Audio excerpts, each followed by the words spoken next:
Okay, I got a little project going on here. I've always got some kind of project going on here, but yeah, this is going to be a little bit of a major project, like a total rebuild of a Stoltzfus lime spreader. Now, there's nothing wrong with the box because it's stainless steel, all stainless steel. As you can see, everything on here is stainless except for the bed chain and the chain itself and this part here. The unfortunate thing is, and you know, there's some other stuff here that needs to be repaired. I mean, like in here, there's chunks of rusted out crap. Now, I used the hell out of this thing.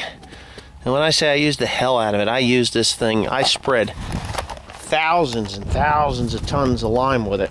Well, it's been a long time since I spread any lime, and this thing's been sitting here for probably, I'm gonna say 6 years. It's been in pretty bad shape. It was in pretty bad shape when I parked it here.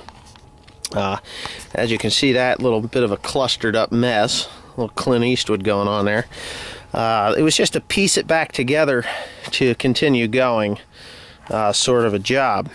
So what I'm gonna do, well, and this is another thing that I felt was stupid too. As you can see, that's all rusted off of there, but I can cut new plates and new feet and put them underneath there, and that track that's under there is just angle iron, so I can torch that off and weld new in.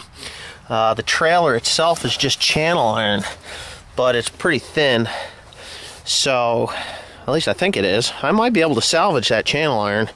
I don't know. Channel iron is pretty heavy and pretty tough stuff, but you know, like up in front here, it's pretty thin.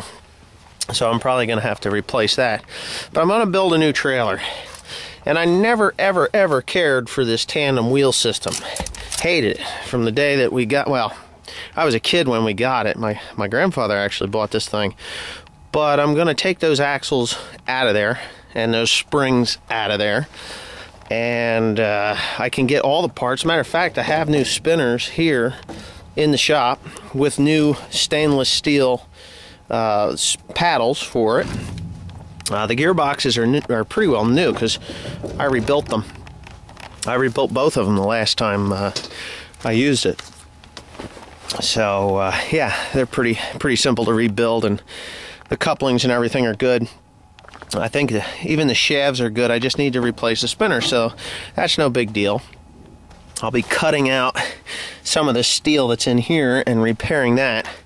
And this is a project that I'm hoping to get started this coming week. But it's really kind of simple. You just chop it out, place new plates of steel in there, and go from there. So, you know, I'm looking at that channel iron down there, and I think that's pretty good yet. All I'm going to have to do is torch the wheels off. So, yeah, it's pretty good. And the reason I like this spreader is because the sides are so steep. Everything goes right down to the bed chain, and the bed chain is 20 inches wide. I believe 20 inches. Yeah, 20 inches. Yeah, 20 inches.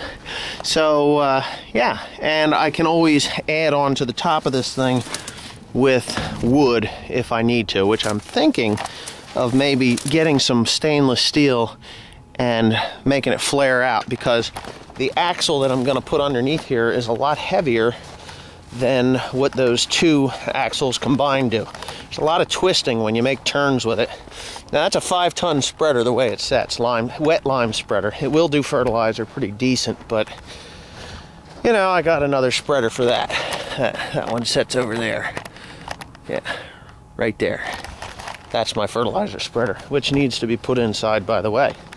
But yeah, so that's what I'm going to start doing, is cutting stuff off of there. Now, what I have here is a shit spreader, Gale 1217, that the chain got up and underneath there and heaved that entire floor, just trashed the thing, really trashed it. It's about 10 years old, this manure spreader, but it's junk. But it's got a good heavy axle under there. And I mean a good heavy one, and I believe it goes all the way across.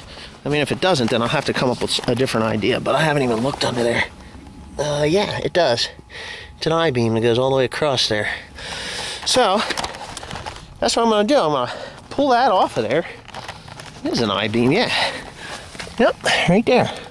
chop that out of there and weld it underneath the underneath that fertilizer spreader, that lime spreader, and that should be good. The tongue on this thing I thought I should be able to use, but it's, for all the abuse, I don't think it's heavy enough. It's pieced together like channel iron shit. It's just not what I'm gonna use. So I'll use some square tubing and build it up. But those are the plans for that. Yeah, I'm gonna get started on that probably this coming week.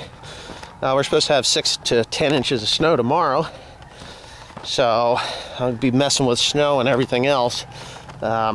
Just pushing that out of the way and whatever else I need to do. But yeah, as far as the